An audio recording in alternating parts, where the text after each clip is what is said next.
नमस्कार दोस्तों, आप सबका स्वागत है हमारे चैनल में। आज हम बात करेंगे सामाजिक सुरक्षा पेंशन में आ रही समस्याओं के बारे में। वर्तमान में पेंशनधारियों का सत्यापन किया जा रहा है, जो बचे हुए हैं उनका, जिसको करते समय कई प्रॉब्लम्स का सामना करना पड़ रहा है इन मित्रधारकों को या स्वयं पेंशनर को। इसमें अलग अलग समस्याएं आ रही है, उसके बारे में विभाग द्वारा कुछ दिशा निर्देश जारी किए गए हैं। आइए जानते हैं कुछ समस्याओं के बारे में और उनका समाधान कैसे होगा, ये भी बताएंगे। इसमें पहला है, अक्सर ये देखा जाता है कि आधार, जन आधार और पेंशन पोर्टल पर जन्म तिथि अलग अलग है।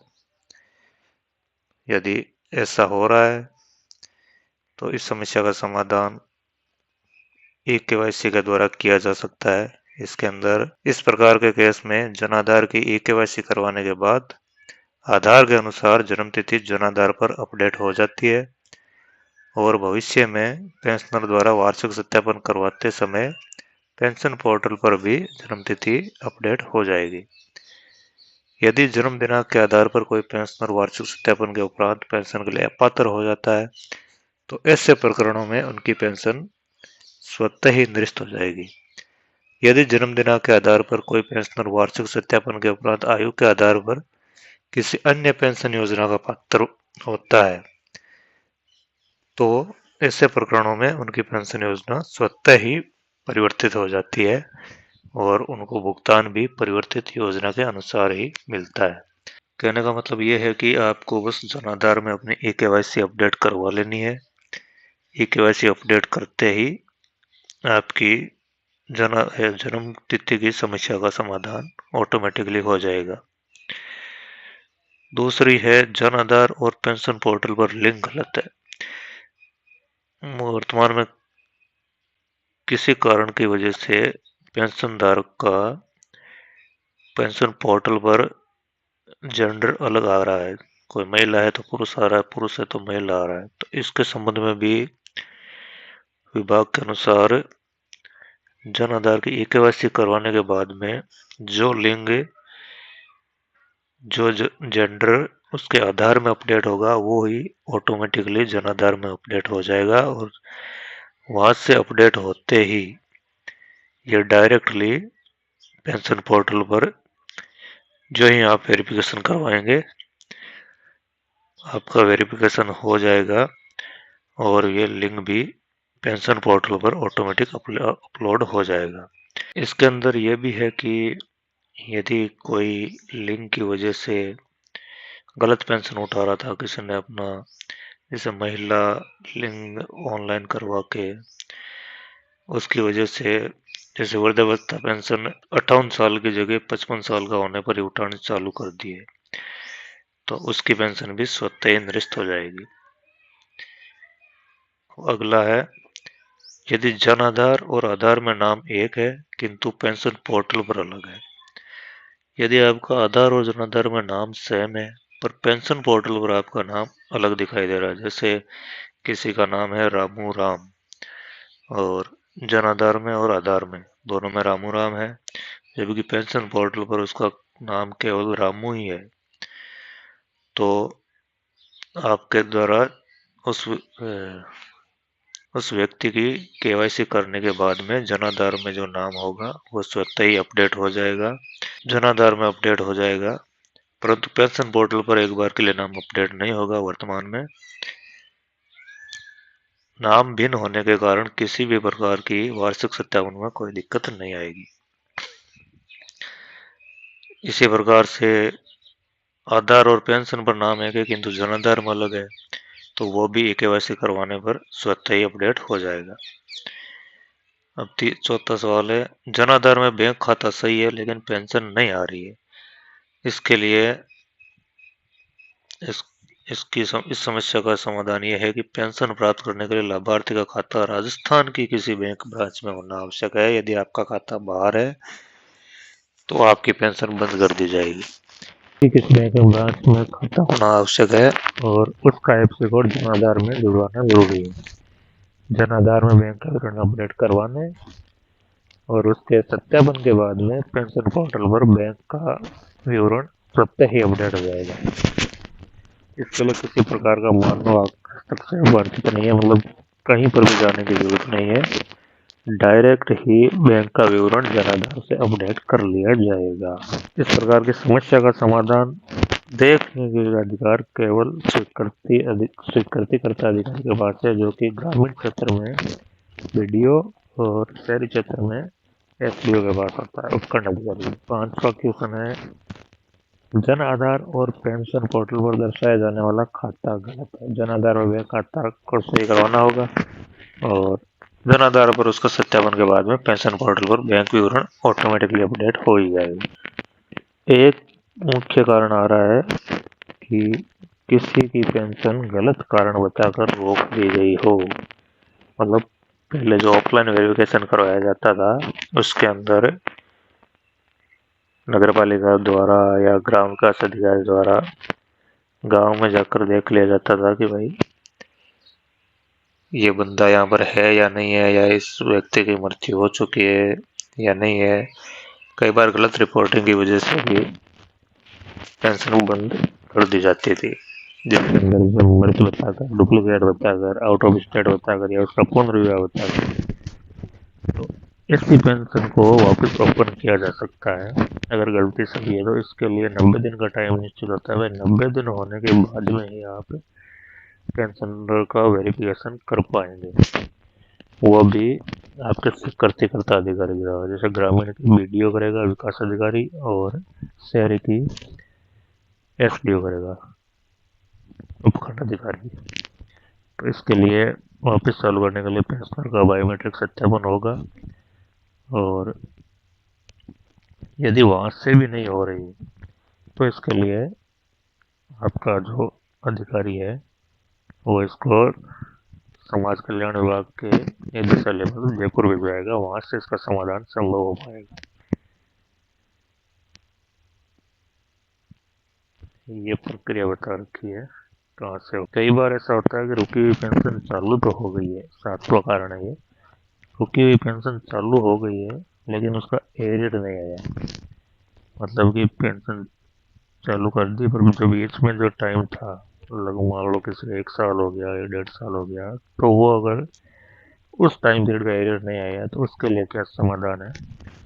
इसके अंदर यह है कि सामान्य परिस्थितियों में पेंशन पुनः प्रारंभ होने के आगामी मास से पेंशन को नियमित भुगतान प्रारंभ हो जाता है। नॉर्मली ऐसा ही होता है। और उसके साथ में ही जितने समय पेंशन का भुगतान नहीं हुआ है उस अवधि के एरियर का भी बिल बना दिया जाता है।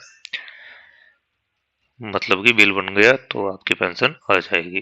परंतु यदि किसी पेंशनर की पेंशन राज्य के बाहर के कारण से निरस्त की गई है, किसी ने ये बताकर निरस्त कर दिया कि यह व्यक्ति यहाँ नहीं रहता है, तो ऐसी परिस्थिति में पेंशनर को एरियर का भुगतान नहीं किया जाएगा, क्योंकि पेंशनर का नियम यही है कि पेंशनर उसी राज्य में निवास करना जरूरी है। यदि पेंशनर का एरियर बिल नहीं बना है तो प्रकरण विशेष की जांच कर प्रत्युत्तर दिया जा सकता है।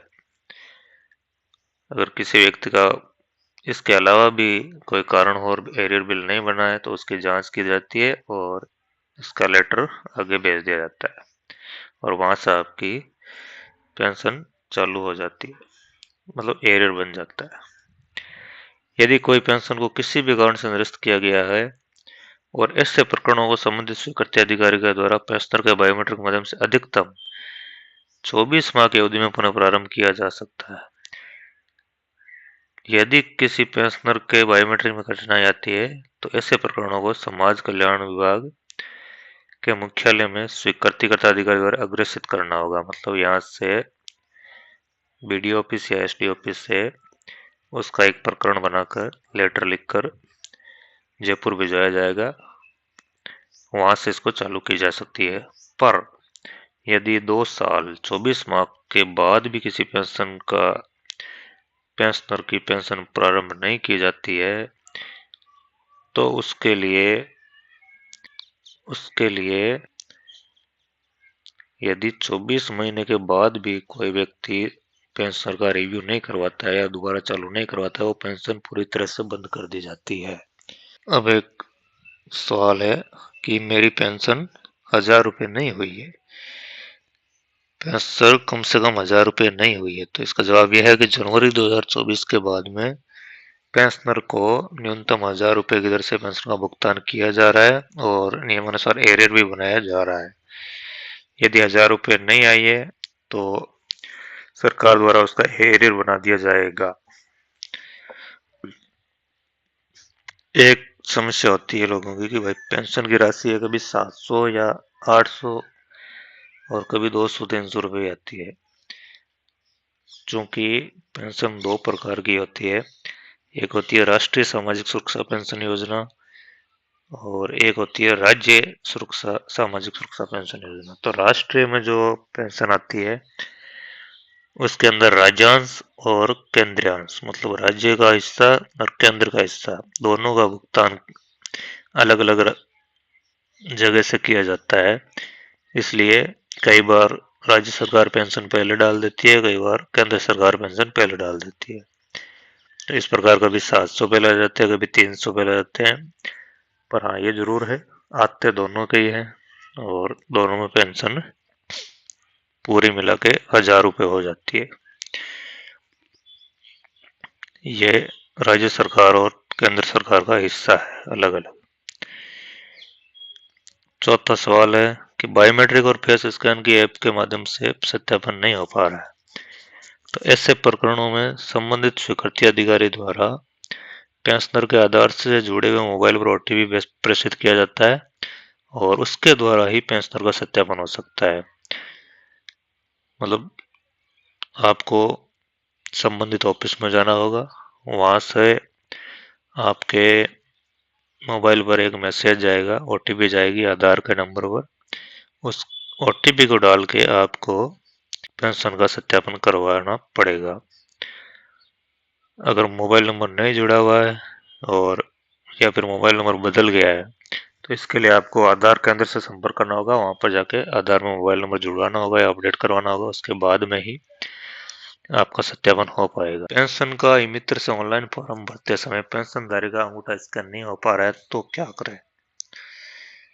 इसके लिए आप फेस रिकॉग्निशन ऐप के द्वारा भी ऑनलाइन फॉर्म भर सकते हैं। इसके अलावा कोई दूसरी सुविधा उपलब्ध नहीं है।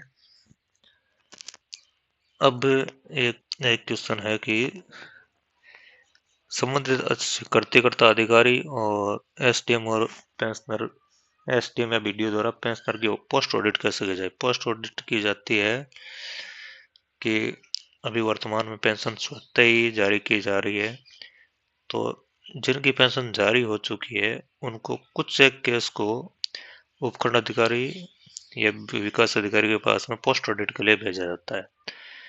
तो उन सब की पोस्ट ऑडिट अधिकारी स्वीकृतिकर्ता अधिकारी के द्वारा की जाती है। उसकी प्रक्रिया यहाँ पर बताई गई है। यदि पेंशन 45 दिन के बाद भी पोस्ट ऑडिट नहीं की जाती है तो पेंशनर को भुगतान प्रारंभ कर दिया जाता है। यदि मान लो किसी कारणवश पोस्ट ऑडिट नहीं हो पा रही है तो 45 दिन बाद में पोस्ट ऑडिट ऑटोमेटिकली मानी जाती है और उसका भुगतान जारी कर दिया। उसकी प्रक्रिया है, कैसे कैसे आपको देखना है भाई किन किन की पोस्ट ऑडिट है वो होनी है। तो ये आम आदमी के काम की चीज नहीं है। आगे बढ़ते अब एक अंतिम है कि पीपीओ के साथ आधार अथवा जनाधार अथवा दोनों किसी अन्य के जुड़े हुए होने के कारण वार्षिक सत्यापन नहीं हो पा रहा है। यदि किसी पीपीओ में किसी और का आधार या किसी और का जनाधार या दोनों ही किसी और के जुड़े हुए हैं तो उसका सत्यापन कैसे होगा? इसके लिए सरकार कहती है कि यदि किसी पेंशनर के पीपीओ के साथ आधार अथवा जनाधार अथवा दोनों किसी अन्य व्यक्ति के जुड़े हुए हैं एवं के अनुसार वह पेंशनर वर्ष 2023 में सत्यापित भी हो चुका है। अगर 2023 में वो पहले से सत्यापित हो चुका है, क्योंकि पहले ये सारा प्रावधान नहीं था, उसके अंदर केवल नाम से और आधार से हो जाता था, तो ऐसी परिस्थिति में उनका वार्षिक सत्यापन अनुमत नहीं है। मतलब अब उनका सत्यापन नहीं होगा। उन्हें स्वयं के वर्तमान पीपीओ को निरस्त करवाते हुए सही आधार और जनाधार विवरण के माध्यम से पेंशन हेतु पुनः आवेदन करना होगा। और पेंशन पोर्टल पर ऐसे प्रकरणों में पेंशन निरस्त करने के उपरांत तुरंत पुनः नया आवेदन करने की सुविधा भी अब थोड़े दिनों में प्रारंभ कर दी जाएगी, जो कि स्वीकृतिकर्ता अधिकारी के स्तर से करवा सकेंगे। तो ये थी कुछ कुछ समस्याएं और उनका समाधान जो अक्सर देखने को मिलता है पेंशनर का सत्यापन करते समय। तो आपको ये वीडियो कैसी लगी कमेंट बॉक्स में ज़रूर बताएं और जानकारी को आगे से आगे ज़रूर शेयर करें। धन्यवाद। जय हिंद।